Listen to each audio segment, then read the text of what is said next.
Le Zoom Echo, bonjour Axel de Tarlet. Bonjour Maxime. Rebonjour. Le nombre de fonctionnaires, d'agents de la fonction publique continue d'augmenter en France. C'est ce que montre une étude de l'INSEE publiée hier.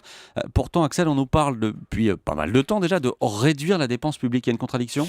Bah oui, exactement. C'est une nouvelle illustration du hiatus qu'il y a entre ce que dit le gouvernement et ce qu'il fait, puisque d'un côté, on nous explique que la sphère publique représente en France 57% du PIB, que c'est trop, qu'il faut la réduire. D'ailleurs, le message est parfaitement passé. 73% des Français estiment qu'il faut réduire le nombre de fonctionnaires en France, sauf qu'on fait le contraire.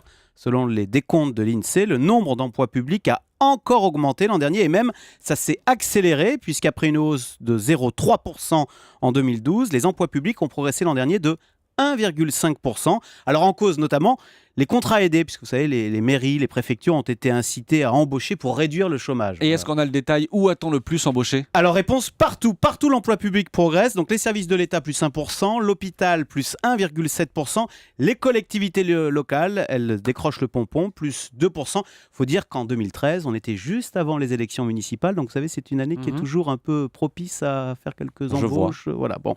Donc résultat, la France compte aujourd'hui 5 600 000 agents de la fonction publique. Un emploi sur 5, c'est Maxime 2 fois plus qu'en Allemagne. Mais le drame, c'est que nos fonctionnaires sont nettement moins bien payés. Un instituteur en Allemagne gagne 2 fois plus qu'un instituteur français. 2 fois plus. Et oui, et malheureusement, ça ne va pas s'arranger puisque, comme vous le savez, les salaires sont gelés dans la fonction publique depuis 2010 en France, ce qui évidemment, et on le comprend, génère beaucoup de frustration, sans véritablement générer d'énormes économies, puisque vous avez toujours les augmentations à l'ancienneté, ce qui fait qu'au final, la facture continue malgré tout de s'alourdir pour l'État.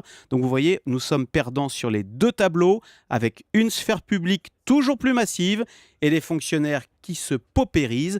Et malheureusement, on se dit qu'il faudrait beaucoup de courage, beaucoup de détermination pour changer les choses, tant on a l'impression qu'aujourd'hui, cette fonction publique est devenue un énorme paquebot que plus personne n'arrive à piloter. Le nombre de fonctionnaires augmente encore. C'était le Zoom Echo. Merci Axel de Tarlet.